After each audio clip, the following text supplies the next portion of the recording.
Okay, good morning. And there we are now in pretty Italy. So we're definitely Rococo started in France, but there was a trend already in Italy. And the whole concept, as we will see, of Enlightenment is going to spread all over Europe in different ways. So let's look first. Yes, I wanted to bring back these. These are actually paintings by Vigée Lebrun. Not only was she a portrait painter and mostly a portrait painter, but I found these lovely landscape that she did during all the traveling that she did when she left France on exile. And so that gives you a little bit of idea the kind of things she could do. And this is really interesting. I find the one on the upper right is almost impressionistic when you look at the style. So let me go back to this. So history page. So let's try to see where we stand. In 1713, there was the Treaty of Utrecht that actually corresponded to the end of the succession war in Spain. And this kind of reallocated, if you want, some of the territories in Europe. And so much of what was Italian states went from Spain to Austria. So from actually no more the Habsburg, because by that time in Spain they were part of the Bourbon, the French family, to Austria, where the Habsburg was still reigning. Naples, we have in 1734, Don Carlos ascends the throne of Naples, until in 1759 he becomes King Charles III of Spain, and it is his very young son Ferdinand who is going to become the monarch in Naples, together with the regent Tanucci. The Tanucci is going to be replaced by Sir John Acton. And by 1789, they will ally themselves with Austria and Britain against France. We have to realize that Don Carlos had married the sister of Marie Antoinette. Papal state, the church comes under increasing attacks during the Age of Enlightenment, as everywhere in Europe. As far as Venice is concerned, between 1683 and 1699, we have still a lot of fighting with the Ottoman Empire. And this is the last great defeat of the Ottoman Empire. Unfortunately for Venice, that meant a dwindling of the economic activity and made it really easy to be taken over by the French revolutionary armies in 1796.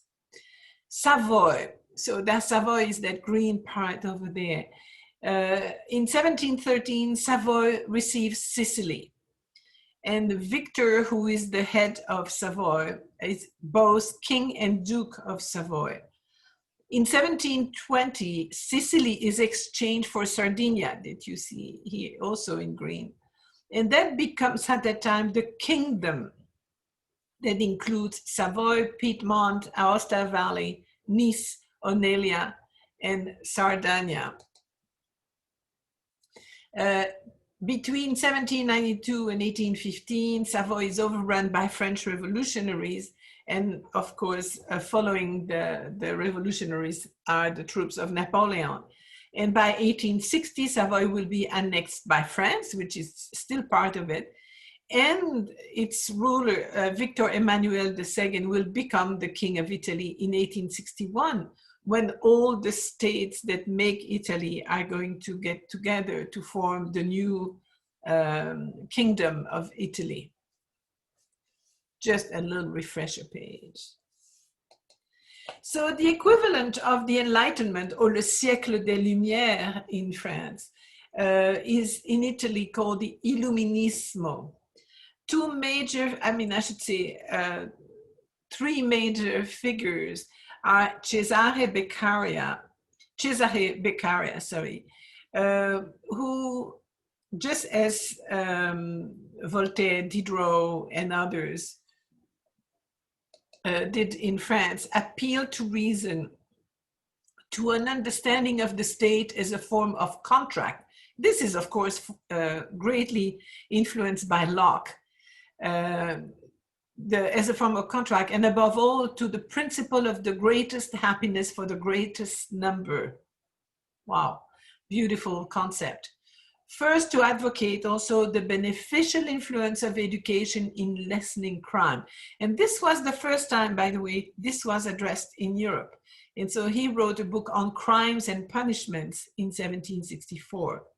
Also part of that group are the Very brothers, who were the founders of the Accademia dei Pugni, Academy of Fists, because apparently they were fighting mentally so much, if I can say, or at least in thoughts, when they were getting together. They were very, you can imagine Italians talking with enthusiasm, so they used their hands and so sometimes fists too. They also advocated free market reforms with reduction in internal toll and duty, so quite ahead of their times, and the rule of law rooted in a constitutional government. We know that Beccaria and the Very brothers traveled to Paris, and where they were given a great reception by the philosophers in France. And so this is where all the whole ideas that were brewing already in France really kind of imprinted and had a real osmosis all over Europe. Here is a picture of how these groups were acting with a big white stove that was giving them some heat in cooler times. So the patronage was mostly the popes, though there is a decline of papal patronage after Alexander the Seventh, who died in 1667. The popes that follow, Clement the 11th, Albany, when I put the family like this, because it was really important for these families to be mentioned, because once the Pope was elected, the family would obviously get all kinds of advantages. He is responsible for the design of the Spanish Steps. Benedict XIII is the Orsini family, as well as Clement XII, also Orsini, who commissioned the Trevi Fountain and the Museo Capitolino. The Jesuits, plus private patrons that were around them, did a lot of commissions of new churches, as it was one of the most recent orders. They were erecting churches in many places. And so this really brought a lot of work for architects as well as for painters and sculptors. But Rome's artistic supremacy is challenged by other cities in Italy and also by France. In Paris. Paris is getting quite an enormous appeal because of the monarchy and the money they had spent on. Also, Italy sees a lot of traveling of Europeans that do the grand tour from England, even from the US, but from other places. The idea of coming by Rome and looking at these extraordinary ruins of the Roman Empire, as well as the Renaissance works like the Sistine Chapel and others, is very interesting. And here come women, a new role for women. The women are more and more educated, and we have seen that in France. And so they're going to be participating in different ways. There are going to be more women artists, but there are many women that are going to open salons. And this is not only in France, it's in Italy, it's in Russia, it is in Vienna. Everywhere women start getting the role of gatherer. They open these salons where they bring in the best minds in the cities and the composers and the painters. And there again, we have all that exchange of ideas. And then in 1666, so in the 17th century at the end, opens the French Academy in Rome, which is going to play quite a role with French artists, because once they awarded the prize of Rome, then they are sent for a few years to Rome to again be in contact with the great art that existed in the large city in Italy, and would come back with noble ideas, as the Academy was mentioning it. So let's look also at the timeline. This time I've put a kind of a basis of timeline with all the popes, and so you have an idea, first of all, how short the reign is. Very often they were already older people when they were elected. And we see Crespi, who we're going to see in a minute, Ricci also, Piazzetta. The woman who is dominating the women painters in Italy at that time is Rosalba Carriera. We'll see a few of her works. And she's also a woman who traveled quite a bit around Europe. Giambattista Tiepolo, so the older of the Tiepolos, he had two sons who were going to follow him. Gianpaolo Panini, Canaletto, Francesco Guardi, and Bernardo Bellotto. All are part of that particular period of the 18th century. At the turn of the century, we have a figure, Luca Giordano, who's going to be an influential figure in the 18th century in Italy. And himself is a very versatile painter. He is looking at different artists. He's looking at Dürer. He's looking at Lucas van Leyden in the Netherlands. Rubens, definitely a huge figure in Europe at that time. Rembrandt, let me remember, Ribera, the Spaniard who came and worked in Naples, and Luca Giordano worked most of his life in Naples, but traveled a lot. We have Titian, and this is Veronese, and here's Titian, and then Raphael, of course. So these are different influence on Luca Giordano, who is looking around and apparently adapt its style from depending on the kind of commission he gets. Here is one of the work, is the fresco at the Certosa di San Martino in Naples. And sorry, but and shows the triumph of Judith.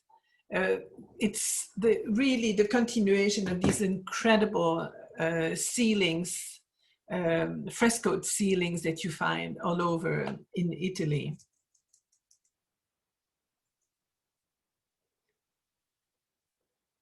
He was known as a very, very fast painter. So his nickname was Luca fa presto, which means Luca works quickly. So he was able, therefore, to do a lot more commissions than people, that other painters that were much slower into their making. So depending on the state, don't forget that at that time, Italy is made of Italian states. So in Florence and Bologna, we find that there is the successors to Cortona, particularly in the huge fresco ceilings, is Giordano, who we just saw. But there are also other type of other styles that developed in these regions, including the classical Baroque in Bologna, and then what we call the proto-neoclassicism, which will come at the end of the 18th century with the rediscoveries of Pompeii and Herculaneum. In Naples and Rome, Giordano, of course, has a big role early on, and he will be succeeded by Solimena, another actor, a great painter. And there also develops the classical Baroque, a little more tame than it was in the 17th century. In Piedmont, up north, we have the arrival of many artists from abroad, mostly from Vienna and from Nice. And that's a lot because of the proximity to these regions. In Venice, whereas the economy is going to go down, it becomes a meeting place for European pleasure hunters. and the painters become very international. We'll see that with Tiepolo.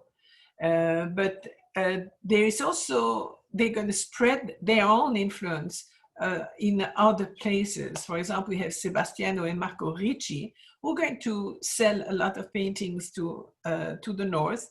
And Pellegrini and Canaletto are going to go to London and really influence art over there. Canaletto is adored in London, and he's going to make a lot of these beautiful cityscapes over there. Tiepolo makes his biggest commission in the Würzburg, we'll see that in a minute, as well as in the decoration of the Royal Palace in Madrid. Rosalba Carriera, a portrait painter, is going to work in Paris and Vienna, and quite appreciated. And then we have Bellotto, who is going to also travel a lot and makes these incredibly large cityscapes and paintings that are going to become very important, actually, particularly in Warsaw and Dresden, in rebuilding the city after the war, because they're so particular in their details that you can really feel how the city was. And so it is based often on Bellotto's paintings that the cities will be rebuilt. So let's look at some of these names that we just saw.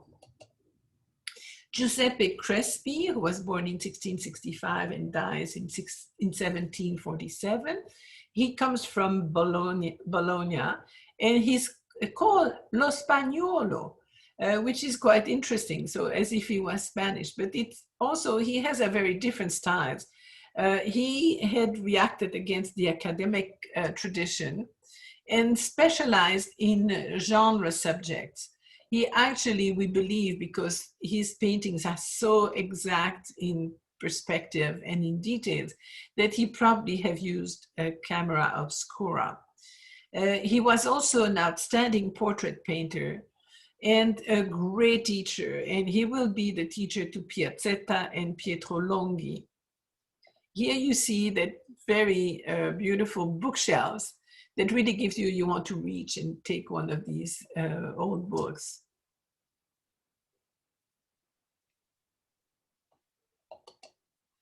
Also a genre painter, so showing some domestic life. This is showing the scullery maid, very intimate moment. This goes back to the time they spent in Florence,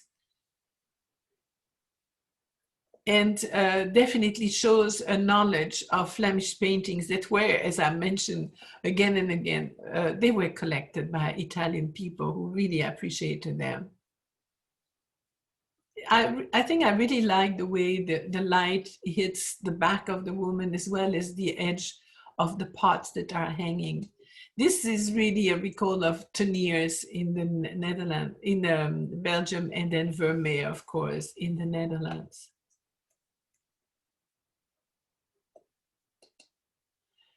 The Searcher for Fleas is actually an interesting subject. It comes back quite often to see the women or young children trying to get rid of that pest, and that unfortunately was quite prevalent in many households. But it's also a way of showing the woman almost half-dressed and in a quite relaxed way. On the wall, we can see different things hanging. We see some garlic, and we have some prayers, and lovely pots that show that also he's a very good still life painter.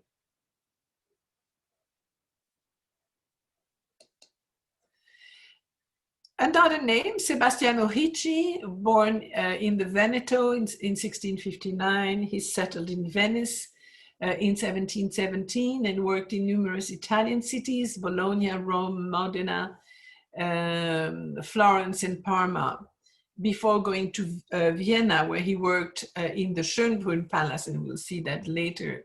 He even went to Italy with his nephew Marco Ricci in 1712. But unfortunately, he was hoping to decorate the Dome of St. Paul and Hampton Court Palace, and he failed to get that commission. Then he returned to Venice, and stopped in Paris and visited Watteau. So you see again, there seems to be a much easier way for people to travel at that time. And so they also get acquainted with other artists. He is known for his very vivid and fresh coloring. And of course, his itinerant career was very important in spreading the knowledge of Italian decorative painting. This is an oil on canvas, but part of a ceiling piece in the Palazzo Marrucelli-Fenzi in Florence, The Punishment of Cupid. He is very much a decorative painter. He also did some paintings. This is on an oil on canvas of Madonna and Child with Saints for San Giorgio Maggiore.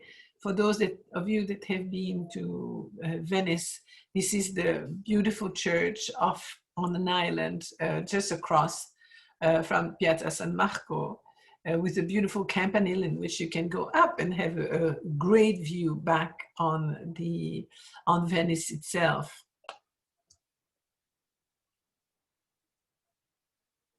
This is probably one of his most cheerful altarpiece, very much influenced by Veronese, who was from the end of the 16th century, but even more alive. What it takes from Veronese is the interaction between the different figures. And when I look at that painting, for me, I can almost hear the noise of people chit-chatting while some is reading and trying to reach to the Virgin Mary and the Child.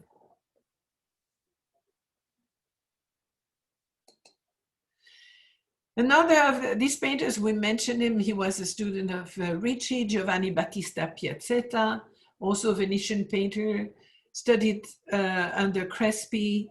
Sorry, it was not Ricci, it was Crespi. He settled in Venice in 1711. And made a lot of drawings for collectors and book illustration. He was influenced by Rembrandt's etchings and evolved from Baroque style towards a freer, more Rococo handling, which means a lighter way, more fluid. He did influence the young Tiepolo, who completed the transition to the Rococo. So we are still kind of early in the 18th century. This is a larger painting he did for the Santa Maria della Consolazione in Venice.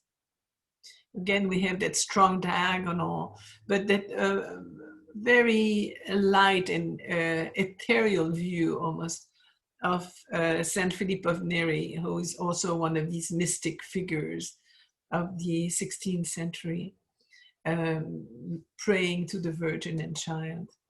He is also known for many of his decorative paintings. This is the Shepherd Boy in the Residence Gallery in Salzburg, but it used to be set on top of doors. This is the particular format, often showing a profile or lost profile of the face and a rather strong kind of earth tone palette.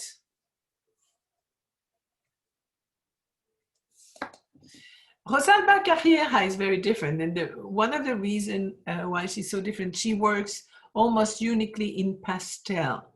And we've already seen pastels with some painters in France.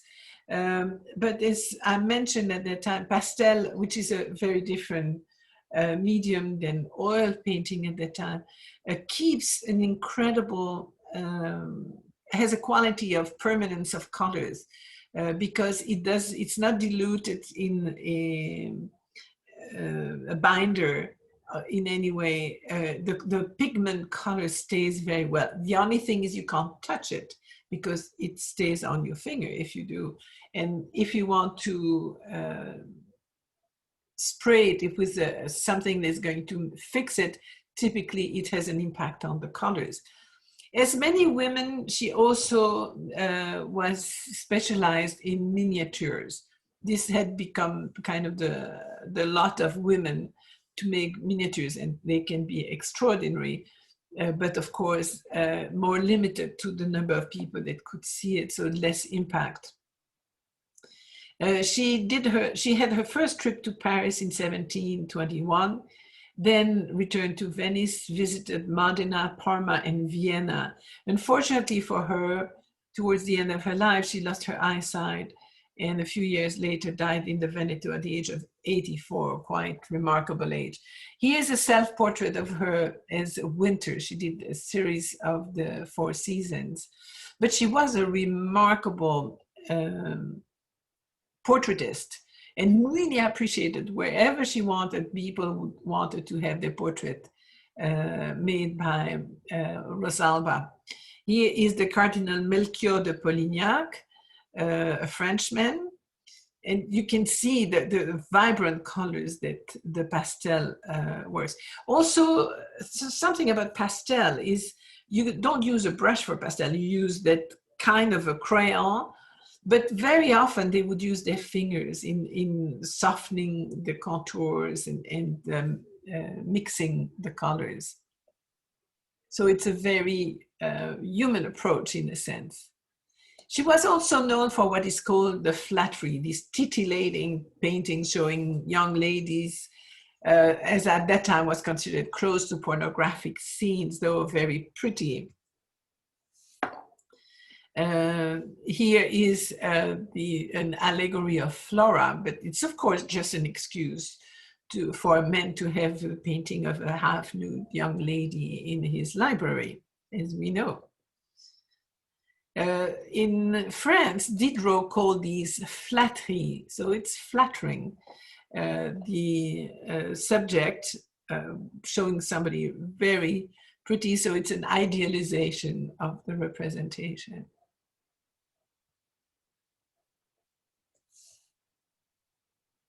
But she can be very realistic, and in that portrait of Sister Maria Caterina, here she shows a completely different side in emphasizing the very deep spirituality of the subject, who, by the way, will die just a year after that portrait was made.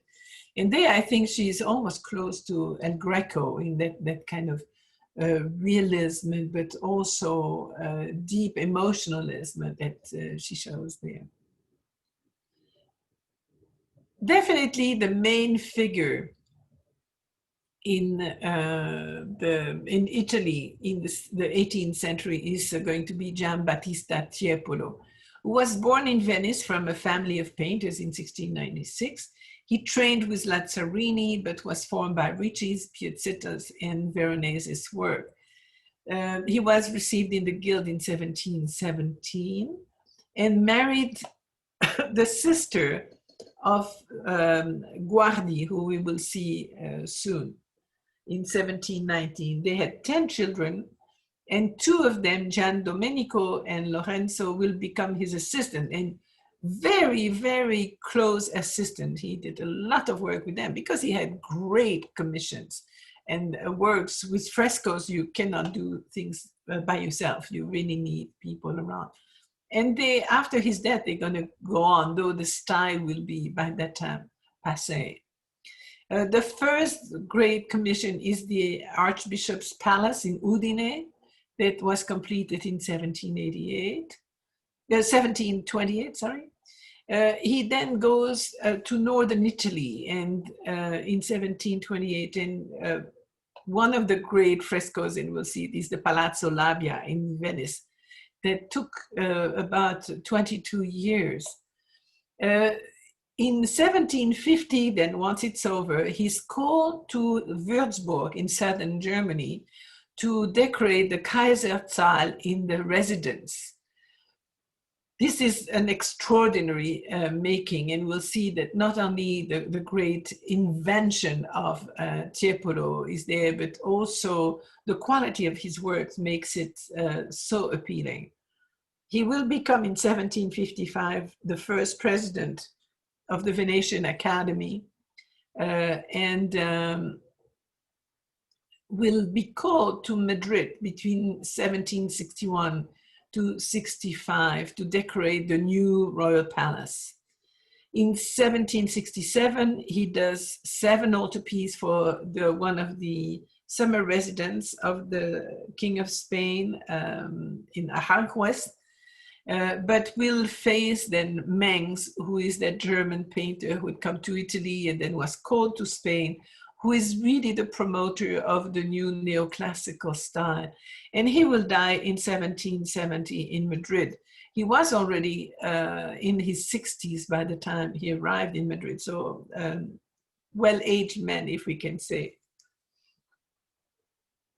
He's also one of the that an extraordinary draftsman is going to really encourage the role, if you want, of drawings, where drawings were prior to that just a preparation work for a larger work.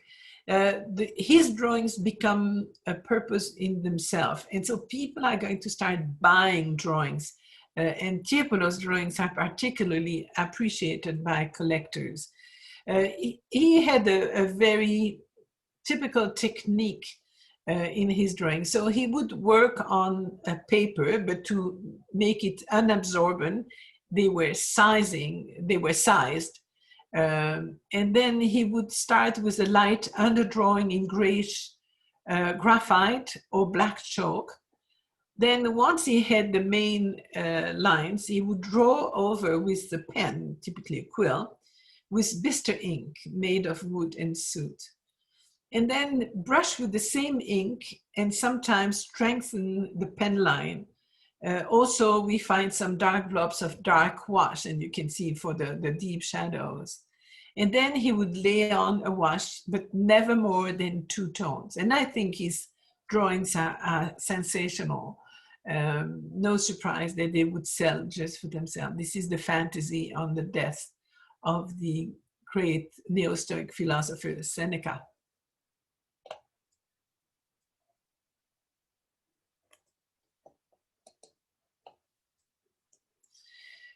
Another drawing here is the study for a detail, a head of a cherub, made with red chalk and then heightened with touches of white chalk on blue laid paper. So sometimes you had the papers, and if you have ever drawn, the blue paper is a great paper to draw on, because then you can highlight and it becomes really interesting. The drapery and the detail of the figures are just beautiful. A lot of strong perspectives too, foreshortening, mostly because on these ceilings you had to give the feeling that people were going up. Here's an adoration of the Magi. The Metropolitan Museum has an enormous collection of Tiepolo's drawings. And you can see the beautiful wash that stresses the shades. He was also known for caricatures, and this is not known to the general public. And it's again the Metropolitan Museum that has many of his superb caricatures, though they are gentle caricatures, not as big as we've seen with the Carracci before, and as we'll see later in France, for example, with Daumier.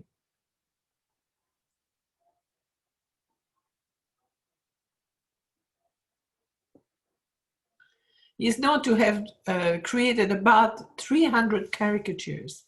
And typically he was observing people around him.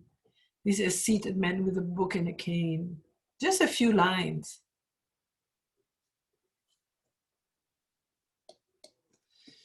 Now, as far as painting, he's absolutely a genius in the handling of the, as I say, perspective foreshortening, the very, very good draftsman and very fluid paintings.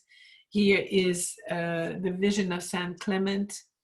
This is actually what is interesting. He wouldn't start, this is not a Bozzetti, by the way. If you remember, Bozzettis were preparation sketches that were small in size, and so it was painted with oil and was presented to the patron so that they could show if they wanted correction, if they were in agreement with the painter on what it was doing. Now here, this becomes like a miniature of the work that's to come, so to the final painting. And literally, this is considered at that time as the originale, the original painting, and the final painting that's going to be either in a fresco or on a much larger scale than this one, is considered as a copy of the original. A very interesting concept. It is made on a very fine canvas, which allows them to give a lot of details. Works with a dark red ground and then a paler yellowish gray middle tone. He works wet in wet. And this is literally to show the invention and his invention and the project to show the patron. It will then become the workshop resource, of course, to help finishing the painting, but becomes in itself a collectible. So his first great commission is in the Palazzo Patriarcale in Udine. That was where he's supposed to work on the frescoes in the stairwell and in the rooms on the Piano Nobile. And Piano Nobile is what we consider the first floor, as the lower floor was for the loading of merchandises and the kind of the traffic of people. Once you come to the upper floor, it's the Piano Nobile.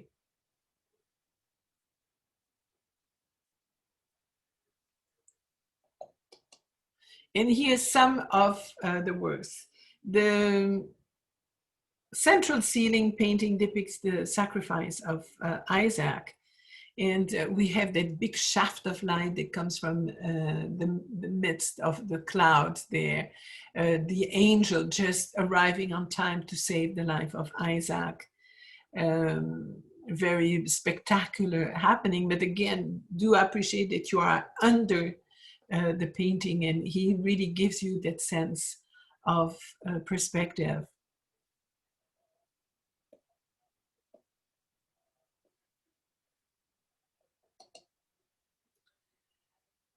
The gallery of Tiepolo. So this is one gallery. You have the painting of Isaac on the very top, but you can see then all the walls show other elements of the Old Testament. Jacob's dream, Hagar in the wilderness, the judgment of Solomon in another of the rooms, and portraits of prophets. And then you have grisaille that surround these paintings, enhancing the vivid color that you see in the center.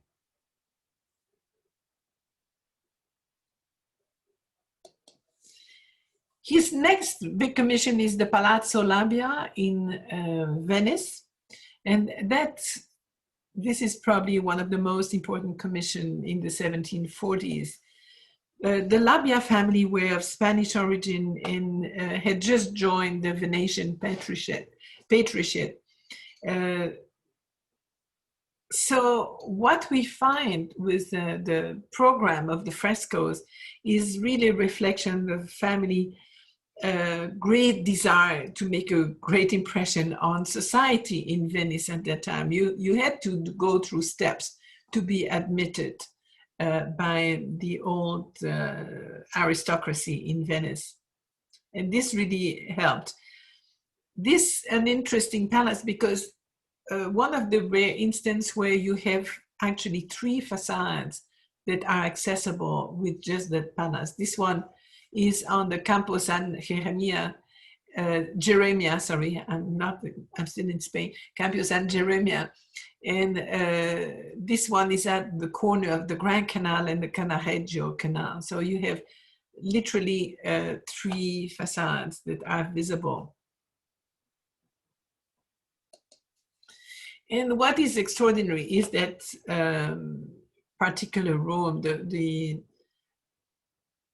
this great hall that actually takes 2 stories, as you can see, and it are going to be decorated ceilings, but particularly the walls that are showing the east wall and the west wall that are really done in trompe-l'œil, so really make believe, where just the way he does, he gives a much bigger sense of size in the room by opening these walls to a landscape and giving you the feeling that you can climb up the steps and go on in that room. But these are just paintings. So let's talk a little bit about the palace. Unfortunately, the power of the Labia family declined with the fall of the Republic in 1797. And during the 19th century was really let go and fell into decay. Unfortunately, the works of Tiepolo at that time were not as popular and appreciated. And on top of that, in 1945, a munitions boat exploded very close to the palazzo and shattering already some of the very delicate foundation and causing some of the frescoes to flake off and fall on the ground.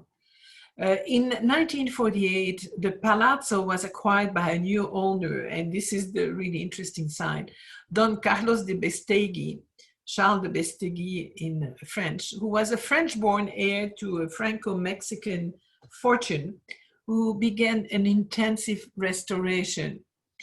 He was a very skilled natural interior decorator, and he purchased in all the palazzos around that were in need of money some furnishing that were dating back to that time, as well as frescoes by Raphael, Annibale Carracci, and Guido Reni. So all this made the palazzo brought the palazzo back into his incredible splendor. And he started a style that was at that time called Le Goût Bestegui, or the Bestegui style.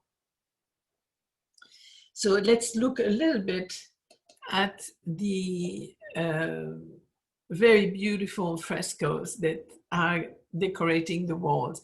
They both go back to the Roman period, and we have here the meeting of Antony and Cleopatra. So be aware that these columns that you see here are real architectural devices, but once you go in between, all the rest that you see, including these piers, are all paintings. So it's an absolutely flat surface. But for this, Tiepolo used the help of Girolamo Mengozzi, who was what is called a quadratura specialist.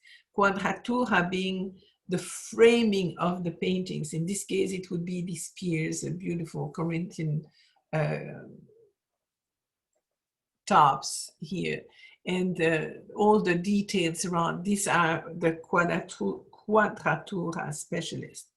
So what we see is Antony already coming to Cleopatra. He's supposed to just meet her, but you can see that they fall in love instantly. And then you have all the rest of the people that are surrounding them. So look at the detail, the incredible dress. And of course, we all know that Cleopatra wasn't dressed that way, but this is the moment where they would actualize, if you want, these figures by making them wear the contemporary dresses to the time of Tiepolo. So you have all that beautiful illusory architecture that are framing these scenes.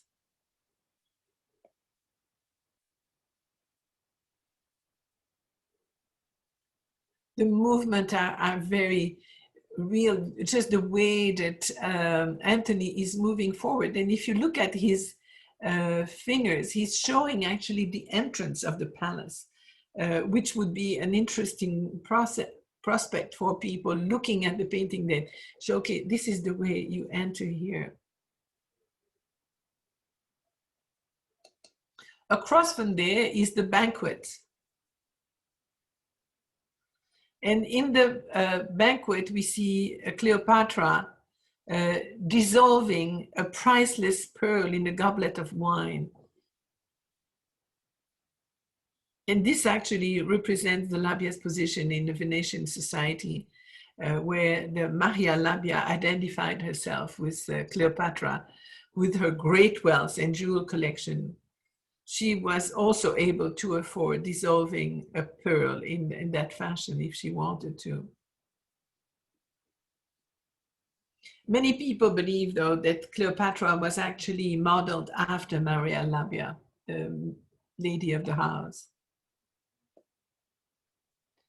This is an extraordinary making, and as typical of Tiepolo, he shows in that upper gallery some musicians who were entertaining the crowd. There is such a natural life and such a way for us to be fooled by these representations. Look at the way that dwarf figure at the front is moving in such a way that, you know, he's climbing the steps, which actually are flat surface, or the little dog that is there looking at him with, you know, jesting around.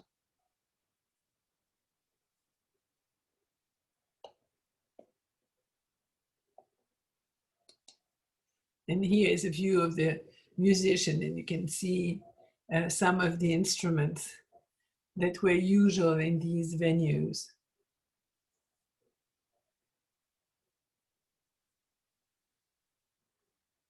This is definitely inspired by a predecessor painter as Paolo Veronese at the end of the 16th century, which shows always these very busy moments where you have, in this case, the marriage at Cana with the Christ in the very center, but we are so overwhelmed by all the figures around that Christ is barely visible to our eyes. You have the orchestra there, you have all the people moving behind that gallery, and the great architecture features, including that group. And he shows how Veronese was really good at. He showed that interaction with people, even that young woman kind of getting something in her teeth with a fork, which shows that kind of any day action that would happen to any of us.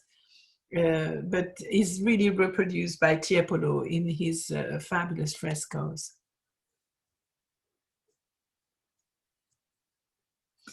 In that Labia Palace in the 1951, Besteghi made one of the most memorable balls that were ever held in Venice. He held a masquerade ball, what was called the Bal Oriental, Oriental Ball, at the Palazzo Labia. And this is really one of the main events in the 20th century. It launched the career of the Venetian fashion designer Pierre Cardin, who designed about 30 of the costumes that were worn by the member of that Dolce Vita.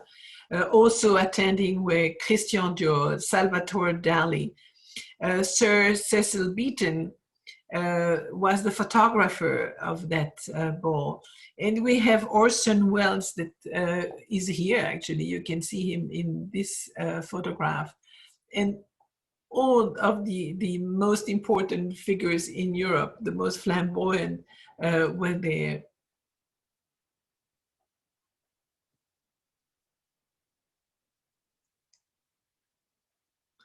The next enormous commission that Tiepolo is going to have is the residence in Würzburg.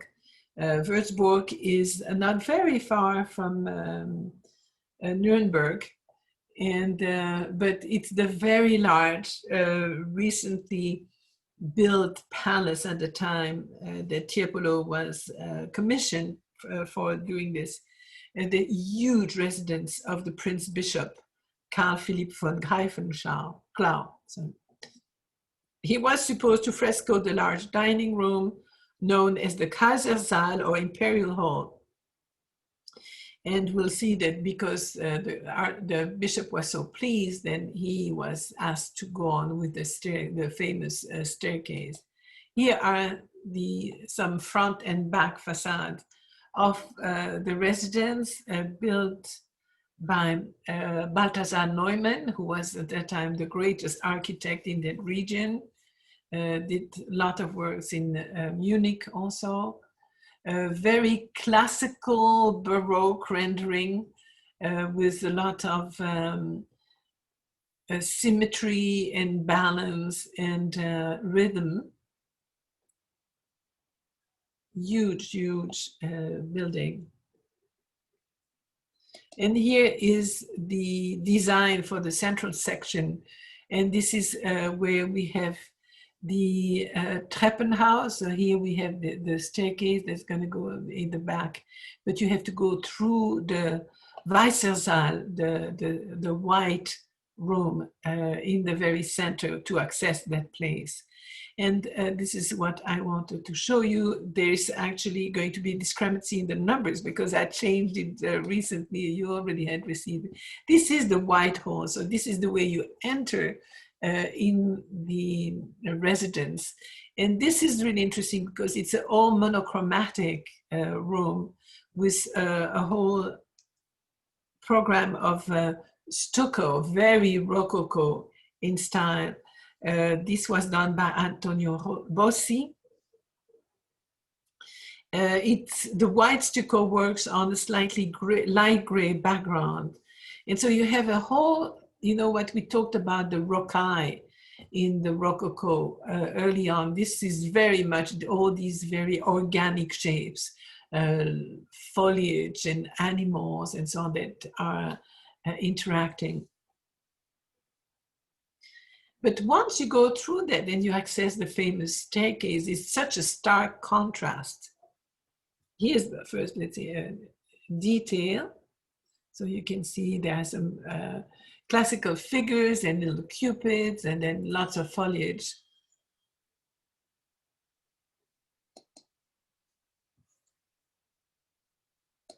And then you enter the Imperial Hall. So this was supposed to be the dining room. And again, it's 2 florets in size.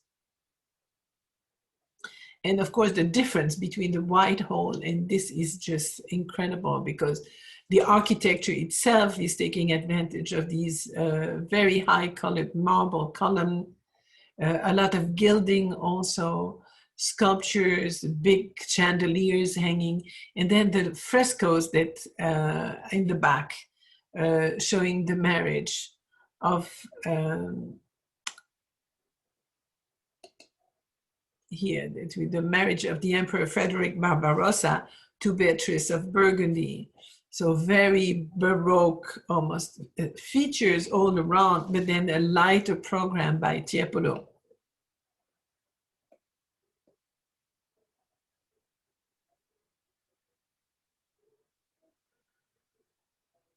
So on the right of the picture, you see the royal household and the dignitaries.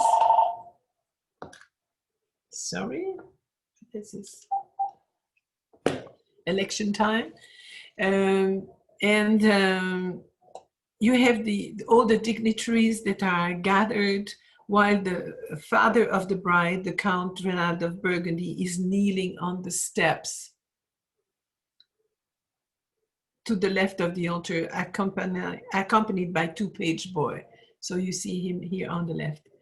The court jester that you see here in the back, he always accompanies the court, is again giving you a better sense of depth. And of course, always these frivolous ideas that are kind of making the whole scene a little lighter. The steps to the altar leads us into the picture, and then you have the colossal background of architecture. And again, we have the musician in the top floor that would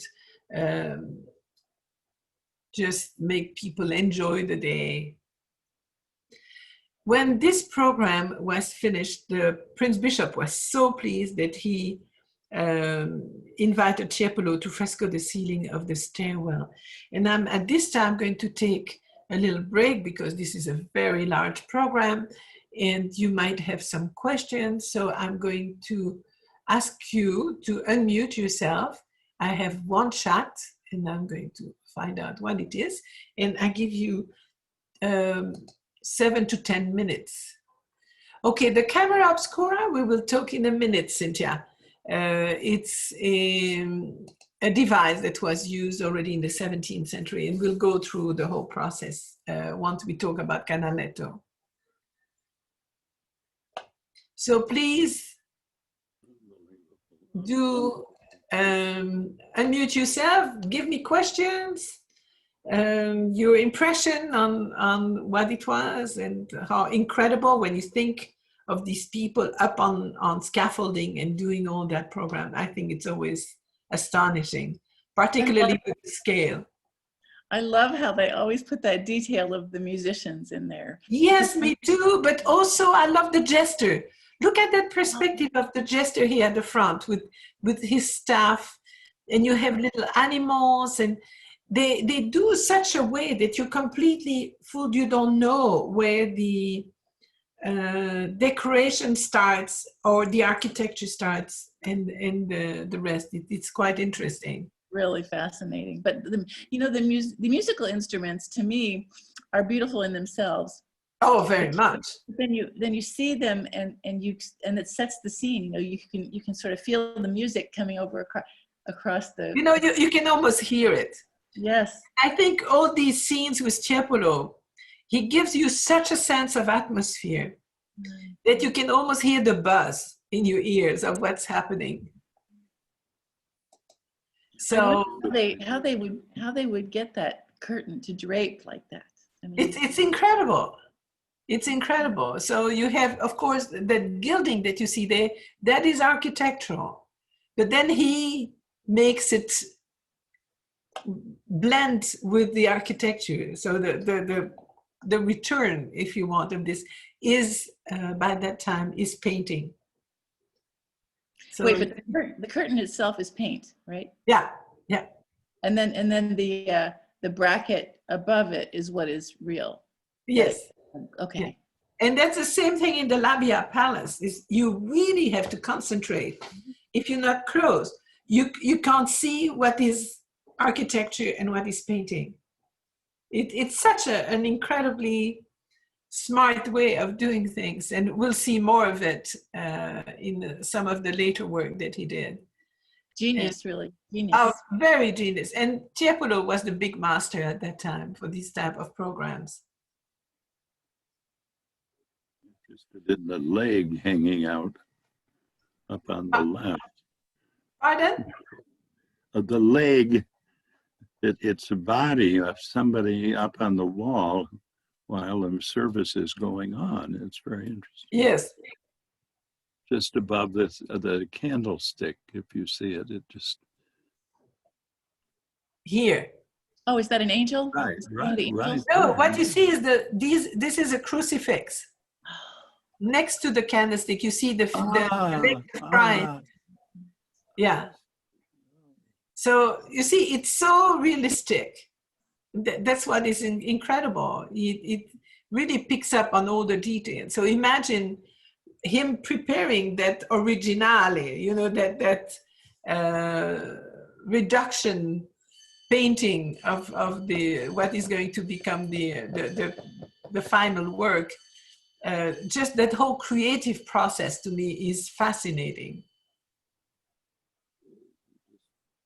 Can't imagine somebody looking at a wall and saying, now this is what I'm going to do. Yeah, exactly. You know, and I'm going to start. How the hell do you know where do you start? I know.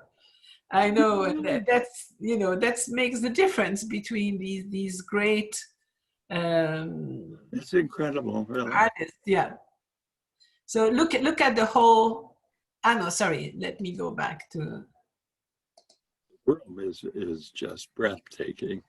Yeah, you see the perspective now, it's up above. So you come and he's given you that sense that you're looking up because of the gesture, because of the people that are framing the scene. You really are now understanding that perspective.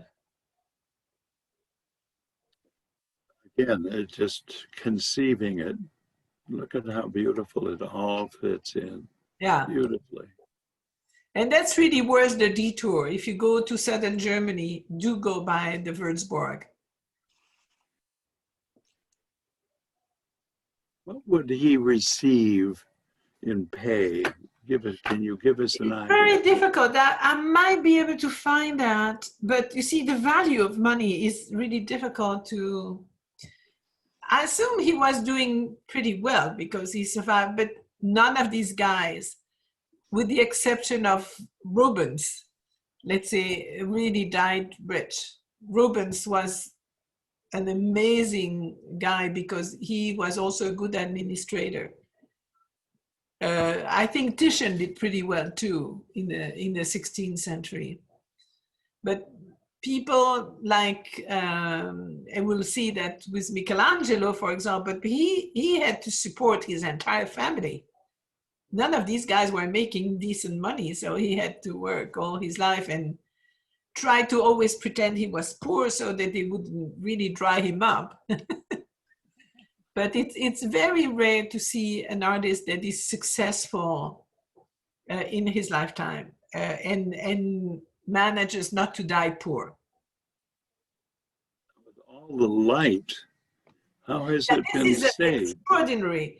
We have to give the benefits to Neumann, who was a superb architect, to be able to also put together such a program that makes this room feasible. Because look at these beautiful windows and above and so on. It's very well conceived. I'm looking at the window. And Either side. I was going to ask you if they've had to retouch and repaint. No, because this is the fresco. And frescoes typically, unless, as it was the case in the Sistine Chapel, if you had a lot of suits, or if you have a lot of torches and candles that are going to be there, that are going to give you the deposit on the fresco, the fresco itself, the painting is not going to fade because it is fade, sorry, not fade, fade. Because it's within the wall. Remember the process of fresco? You apply the pigment on wet plaster. And so the pigment is kind of sucked in by the plaster. And once the plaster dries, the painting is within the wall. Thank you. You don't have a problem of fading as you would have some other surfaces. Oh, that's great. The only thing that they might do, and I don't know the status of this, you might have to clean it, is just remove the soot that can come with torches and candles. Right. But it's really, you know, the frescoes, the other problem you could have, as was the case in the Labio Palace, is that you have an explosion next to it. Then you have literally panels of the wall, part of the wall that fall down. That's a different thing. Right. But the painting itself is not going to be damaged the same way. So as we're not too many, I'm going to go back. I'm going to mute you again. And let me see where I'm here. I'll mute you and we'll talk at the end.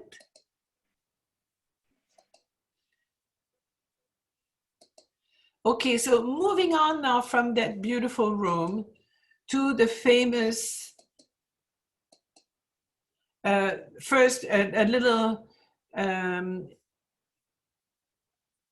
transition to this is the Hofkirche. So the Hofkirche is the chapel. And this is more of, I mean, Tiepolo worked some of the frescoes too, but this is mostly that kind of late Baroque style, also incredibly rich, as you can see, great columns. These are agate, literally columns of agate.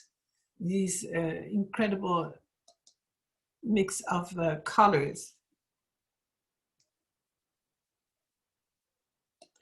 But then we come to the great stairwell. And again, we have to give the credit to Neumann, who had that vision of the architectural side of it, is when you're down below, this is rather low ceiling. And so you might have the feeling to be kind of, to have the weight of the ceiling on you. But as soon as you turn and you come into the stairwell, and I give you two views, is one towards the bottom and then one towards the top, there's that absolutely opening to light, because you have these great windows on one side that really bring the light to the place. And the whole idea for Tiepolo was to paint that huge, huge ceilings. Now, again, imagine the challenge of having a scaffolding that allows you to go up there, and because of the stairwell, be able to paint that huge ceiling.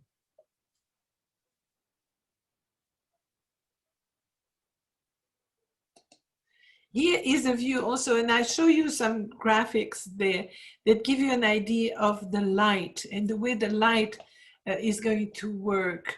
So you have the stairwell here and the different windows. So windows on one side, Tucker, Tuck, and just an idea how it's going to impact the walls and the reverberation of the light against other panels. This is view of the ceiling seen from the bottom, and that whole representation showing Apollo, the god Apollo, and then the continents. And so you have the different continents. See, from there you have, let me see, what is there? This is the Americas. We have, I can't even see, this is Africa. That would be Europe, and then Asia. In view of the ceiling. So you have the god Apollo in the very center going up, and this has been the representation since Lebrun showed Louis XIV as Apollo, the god Apollo. You have now that fashion everywhere to show Apollo. For all the rulers, that kind of combination of the idea of ruling a country and to be the god, the sun god. So you have Africa, Asia, America, and Europe. Sorry, I was wrong with Europe and Africa. So let's detail these programs. First, let's look at Apollo. This is, by the way, an old sketch. We have no drawings available at all for what he did the work. So this was probably more than just one, but this one was probably destined to the bishop. And the proportions are slightly different too. So the central figure is Apollo, and then he's surrounded by all the continents. He's leaving the palace and he's floating slowly downwards, accompanied by the Aures. This is, of course, a representation of the sun rising over the earth, which is symbolized by the continents. And here is a view of America. And again, look at, we have to appreciate that. So that ceiling is not flat. It gives you some curvilinear sides. But the way that he makes you believe what you're looking at is playing with that cornice that you see there and people going over it. And you really have the feeling that you have real people on top of you there. So the personification of American continent is riding a huge crocodile, as you can see here. At that time, the inhabitants of North of Americas were considered completely uncivilized. She's surrounded by people that are supposed to be wild creatures that are hunting with bow and arrow. And the figure reclined here down below her shows a horn of plenty, which is the symbol of the riches and fertility of this part of the world, which was, of course, of great interest to the Europeans. Part of that same image on the very right You can see some, see again that the population is supposed to be totally uncivilized. Really interesting. They show one European who's hiding behind that slab of stone, kind of peeking to see what is happening in that place. They also believed in cannibalism at that time. And you can see here a series of heads on the floor that are the proof to that cannibalism.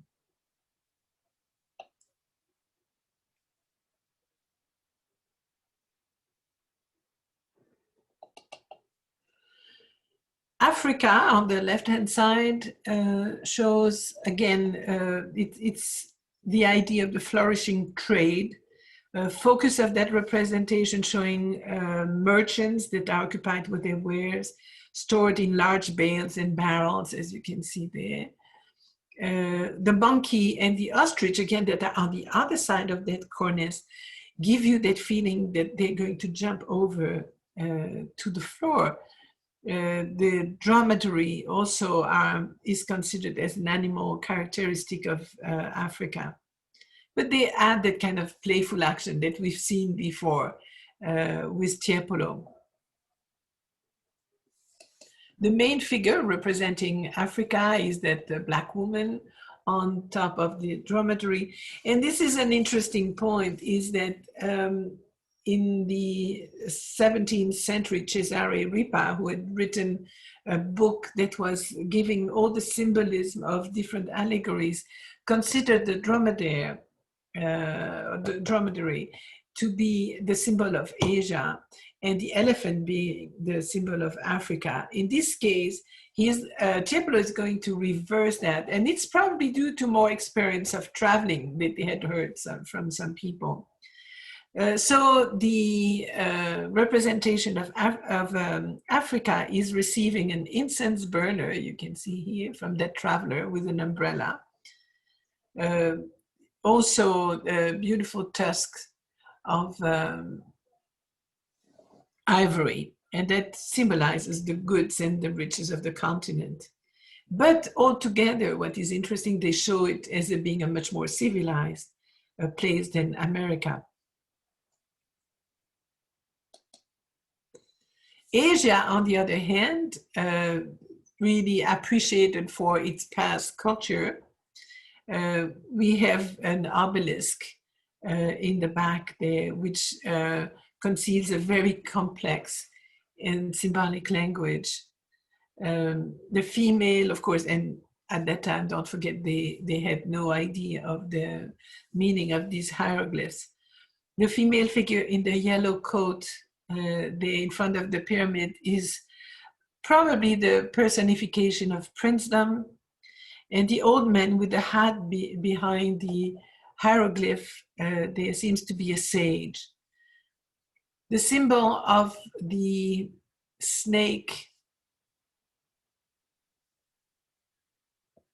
entwined around a rod reminds us, of course, of the staff of Aesculapius, and refers to the art of medicine. And then next to that series of hieroglyphs, we have the signature of Tiepolo on that piece of stone. The center figure for Asia is riding a beautiful elephant. She's beautifully adorned, and shows the continent as the birthplace of writing, of science, and of kingship. Now, again, we have always these animals that come here, and this is the beautiful parrot that stands for the animal kingdom. And again, do appreciate we see that from down below, so that the position that that figure has is very typical of that kind of setting, the Soto and Sioux. Now, because of the fact that the ceiling is not flat, depending on where you are, you can see the figures in a different way. So seen from the left, this is the way you would look at this figure. Seen from the right, this is the way you see it. So it's absolutely incredible feel, because they seem to be so so real.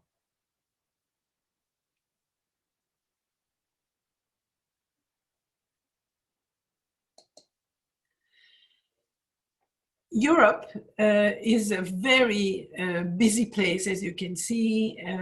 This is the overall view of the side with Europe.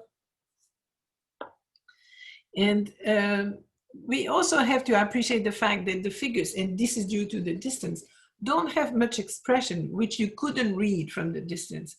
And so they are expressing themselves by gestures, which would be almost rhetorical gestures, theatrical gestures in the sense, that could be interpreted by the viewer. So the personification of Europe is enthroned on a stone podium and resting against a bull, which has gone from a wild bull to now a tamed cow, in a sense. It is surrounded, or she is surrounded by figures that are meant to refer to the importance of religion, for European at that time, were meaning civilization, and then the visual arts on the continent. So on the left foreground, a figure symbolizing painting kneels over a globe here, palette and brush in hand. Then you have a musician on the right hand that symbolizes music.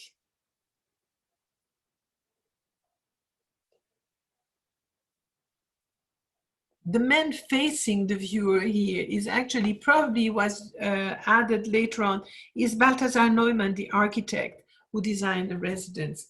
And he died at the in 53, so at the end of the time that it took to paint it. And so he was probably added by Tiepolo at that time. On the extreme left in here, we have Tiepolo and his son, Gian Domenico, who is another painter. In the medallion at the top is, of course, the Prince Bishop Carl Philipp von Greiferklau, who is borne aloft above the personification of Europe. And then you have all kind of goddesses, the goddess Fame that sounds her trumpet. You have a griffin, which was the heraldic animal of the Greifenklau family. And you have the red imperial mantle flapping also around. It's an absolutely extraordinary vision. Here's the portrait of the Prince Bishop. So once he was done, you know, he was going from one commission to another. In the Villa Valmarana in Vicenza, Tiepolo was invited by the Valmarana family to paint some of the rooms and the adjoining guest quarters in these places. These villas were very often, by the way, farmhouses, very luxurious farmhouses, but they would have all the dependencies of the farms all around. The patron was a theater enthusiast and quite a scholar. And so definitely the program is reflecting that fact. His son Gian Domenico was there, and he painted some of the scenes that were more genre scenes featuring peasants and merchants, while the programs by Tiepolo himself were more related to the mythology and the Iliad and the Odyssey. Iliad and the Aeneid, sorry. So inside, here's, for example, the wall showing the sacrifice of Iphigenia.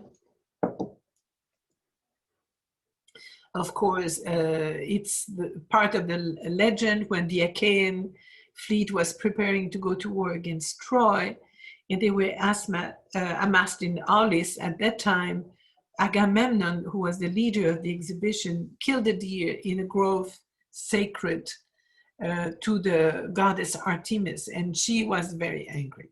And so she punished him by interfering with the winds. So either by becalming them or by blowing the ships back into port so that the fleet could not sail to Troy. So they prayed Artemis, and the seer Calchas, who was part of the court around Agamemnon, revealed that to appease Artemis, Agamemnon had to sacrifice his eldest daughter, Iphigenia. Of course, as a good father, Agamemnon at first refuses, but then under pressure from the other commanders, he finally agreed. And they brought in Iphigenia and her mother Clytemnestra. They were brought to Aulis under the pretext that Iphigenia was going to marry Achilles. But then they discovered that this was going to be a ruse. Now, in some version of the story, some of the versions of the story, Iphigenia will remain unaware of her sacrifice until the last minute. But some say that at that time, the goddess Artemis took her to Taurus and instead replaced the deer to be sacrificed. There are different versions. So in this case, let's look at the story. So again, we have these columns that you see here are not real columns. This is a painting, flat surface. But to give you a sense of that relief and the whole concept of architectural design by Tiepolo, he puts the arm of one of the onlookers around the column. He makes that little cloud that is bringing the deer with the cupid come in front of the columns, and gives you a much more real feeling of that deep architecture. On the altar, we see Iphigenia and the great priest who is going to sacrifice her. He has already the knife in his hand. And on the very side, we see Agamemnon hiding his face, so not wanting to see the sacrifice of his daughter. But incredible illusionism of that architecture. Here is another scene in that place, the Aeneas introducing Cupid, dressed as Ascanius to Dido. Aeneas is coming in to present his family. He has his son, his old father, and his son with him. He asked Ascanius to join them with gifts for the Queen Dido. But on the way, Venus swaps him for Amor. And so the son, and you can see how indeed it is no more Ascanius, but just a make-believe. He's got the wings and the quiver with the arrows. And by now we know that Aeneas is going to fall for Dido. So again, beautiful representation of the three heroes in front of the queen. In the Villa Pisani, this is another series of decoration. This was a late Baroque villa in Stra, in the mainland of the Veneto in northern Italy. There is a whole circuit of these beautiful villas and luxury farms in the Veneto where you can appreciate the great programs from the time of Veronese all the way to Tiepolo. This one was built, as you can see, to emulate Versailles.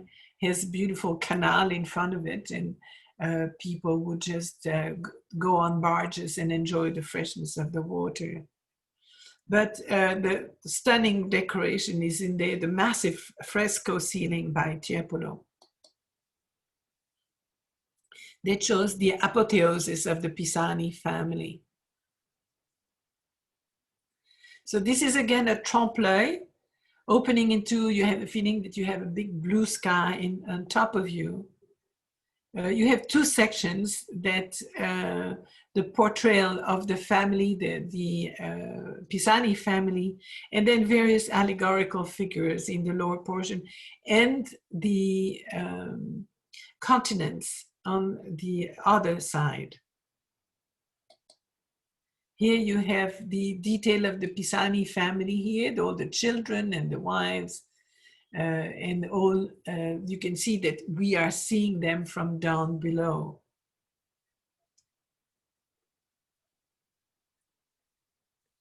You have truth, you have fame, astronomy, music, sculpture, all these allegories.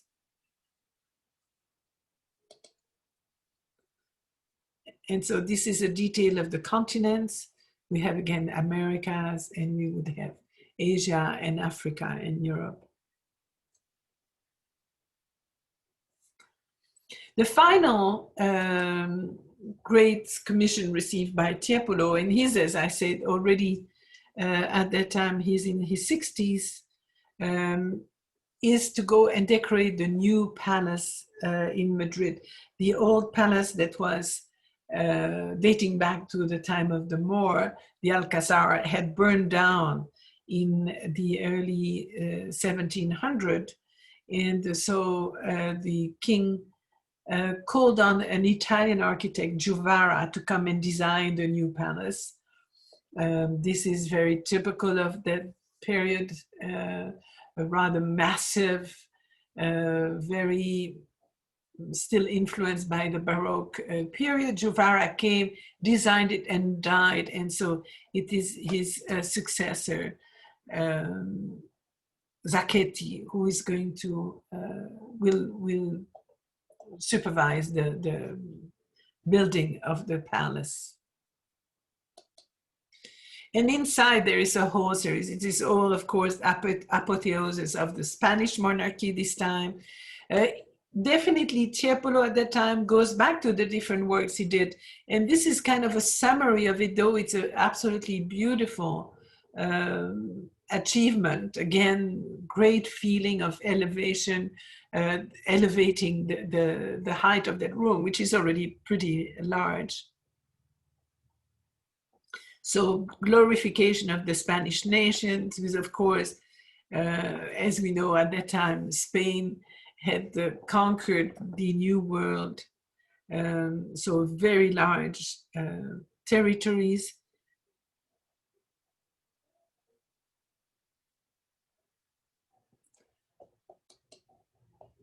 Here we have the glory of Spain, and of course, this refers right away to the different trades that existed between the New World and Spain. The European loading all the treasures of the American continents. The African continent shows also trade, but also shows the ostrich, and then we have in the clouds Jupiter and the eagle, with Minerva, Bacchus, and other divinities. And then the glory of Spain with the sea goddess Thetis and her spouse Oceanus. Unfortunately for Tiepolo, this is the time where at the end of the 18th century, as I mentioned, Mengs has gone to Spain, is pushing very much for neoclassical art that is supposed to be more intellectual than the Rococo, and is going to go very strongly against Tiepolo, who is going to die really broken-hearted after all the beautiful work he did, but to realize that his time and his fashion was passé. There were other painters, though, than Tiepolo, but more specialized typically in landscapes, vedute, so views, and ruins. And some absolutely fabulous. Gianpaolo Pannini, for example, is going to paint a lot of cityscapes that are so precious to us too, because we look at the way these monuments existed with, at that time, no pavement on the street, and less of an organization in the city planning. He was born in Piacenza, studied under the stage designer Bibbiena, who was Galli Bibbiena, who was very famous stage designer. He moved to Rome in 711 and taught at the Accademia di San Luca and the Académie de France, where he influenced people like Hubert Robert and other French painters that came. He died in Rome in 1765, and he really is the first painter to specialize in Vedute and Capricci.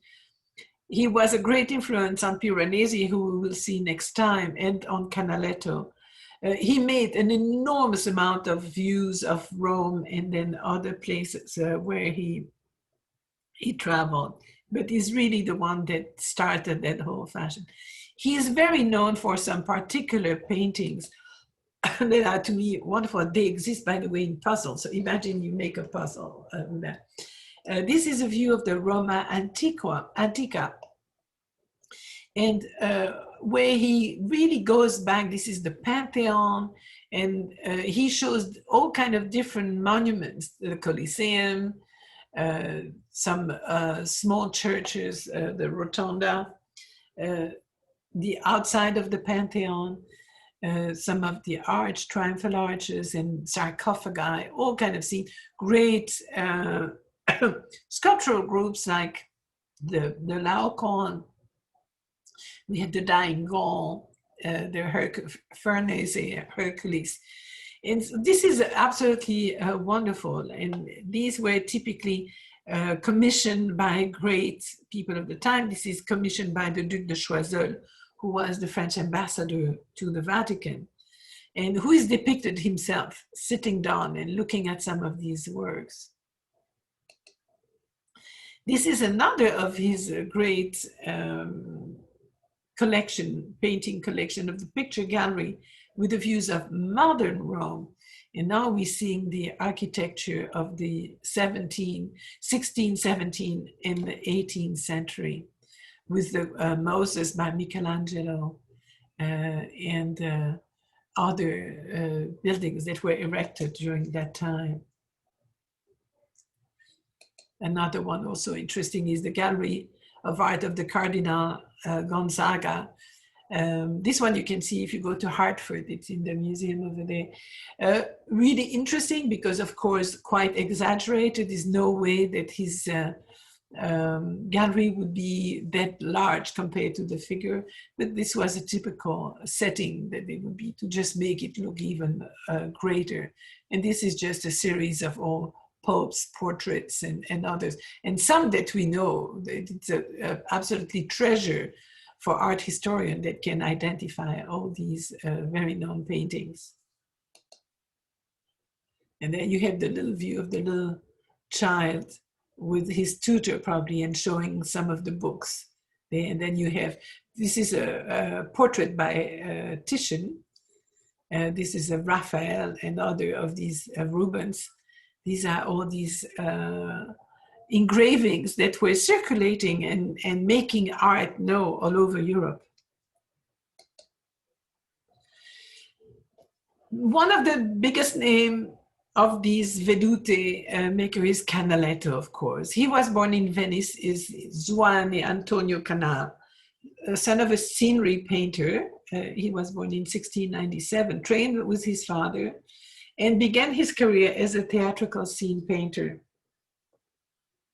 Turned to topography during a visit to Rome, influenced by Panini, who we just saw. And most of his patrons were actually English collectors. So they actually called him. And in 1746, all the way to 55, so 9 years, he moved to London. Quite a change from Venice to London, as you can imagine. By 1755, he returned to Venice, and in 68, he died in Venice. This is one of the views that he made of the Doge Palace, of course, with a view of Santa Maria Maggiore over there. Oh, no, Maria della Salute, sorry, not Maggiore. Now, we all know that Canaletto was working with a camera obscura. And so I had a question asking me, what is a camera obscura? Hold on a second. Tucker, come. Tucker, come here. So the camera obscura is something that was already used apparently by Leonardo da Vinci. Is a box with a lens The images are captured, if you want, by the lens, and they're projected against a mirror in the box. And then when you open the top of the box, you can put a surface, and you have a reversed image of what is captured by the lens. They became very large. You could have an entire room that was a camera obscura. As long as it was completely dark and you had a pinhole on one side, you had that image projected on the other side, and you could just reproduce what you could see. This was used by many painters. In the case of Canaletto, just the precision with which he painted, and actually we do have his camera obscura that belonged to him. So we know that he used it. Vermeer, by the way, probably didn't use, excuse me, but I have to catch the dog. Tucker, Tucker, you come here. Can you lay down? Come here. Good boy. Down. Down. Tucker, down. So Vermeer didn't use really the camera obscura. He used more the reverse telescope. Sometimes it depends because the distortion are different. Sometimes maybe the camera obscura, but definitely was using lenses. So these are the kind of paintings he did. He would literally go on a bridge and then show these scenes. This is a particular special one that had a pendant that had to do with the Bucentoro to the Molo on Ascension Day. The Bucentoro was a huge barge on which the Doge would go together with some clerics and would go and celebrate on the sea the very special day of the Ascension. But you can see all these gondolas and barges that are heavily decorated and carrying all these people, part of the brotherhoods and so on. But the precision, you can see the architectural precision couldn't be achieved without the camera obscura. When he went to London, he went on and he made paintings. This is the Westminster Abbey with a procession of Knights of the Bath. And he did a whole series of these cityscapes that really are depicting beautifully the London of the time. The Order of the Bath is one of the oldest English chivalric orders. That goes back all the way to 1399.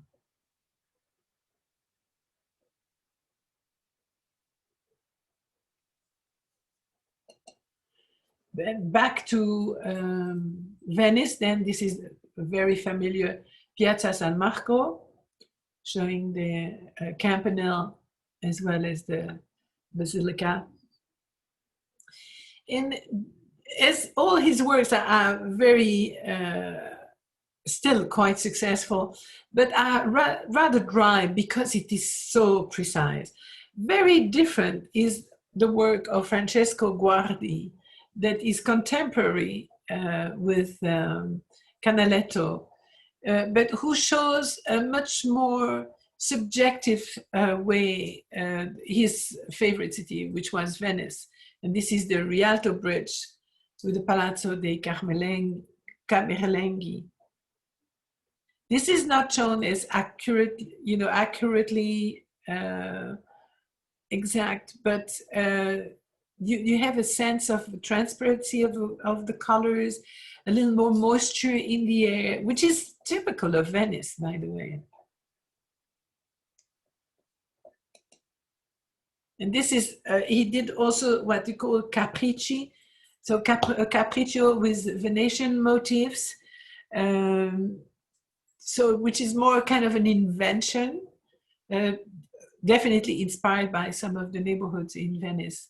But it's a more romantic way, I think, of portraying these views. And this is, you can see, it's a small, very small oil with a rough canvas. You can see the texture of the canvas very much, showing the gondola on in the lagoon. And finally, I wanted to show you a painter that is more known outside of the borders of Italy. He was born in Venice, Bernardo Bellotto, moved to Rome in 42, traveled to northern Italy and worked for Charles Emmanuel III of Savoy, and then moved to Dresden in 47 and stayed there for 11 years and made some paintings of the cities of Dresden and Pirna and all their surroundings. They're absolutely amazing. He was invited in 1758 by the Empress Maria Theresa to Vienna, went to Munich in 61, returned to Dresden in 61 at the end of the year, then went to Poland for 16 years and died in Warsaw in 1780.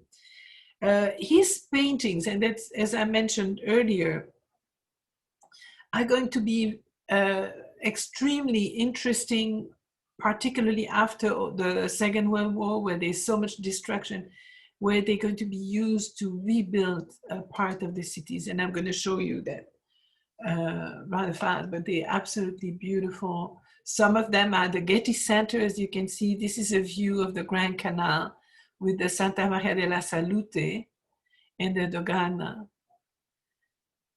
But gives you a very good sense of, it's so different to now because you had sails and a different atmosphere. But it's also very precise. This is a capriccio, so this is an invention of the Capitol in Rome,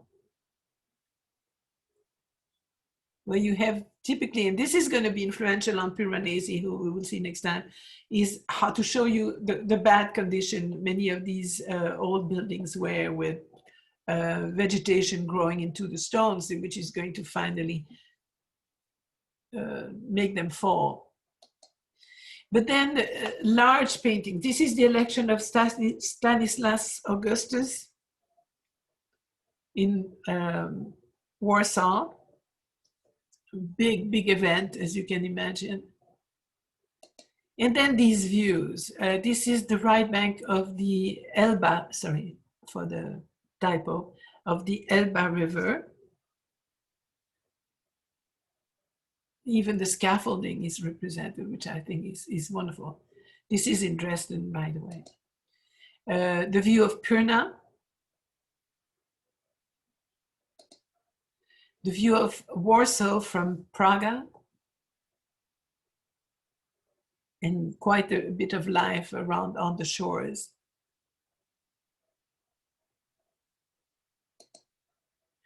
And so this is going to be very influential on one of the figures we're going to see next time, Piranesi. He's going to be, he was an incredible engraver, and we will show that. But we're also going to go on an architectural tour in Italy at that time, where there are many beautiful new buildings that are erected. So hopefully you have some questions. I'm going to open the floor. You can, please let me just finish the recording. And now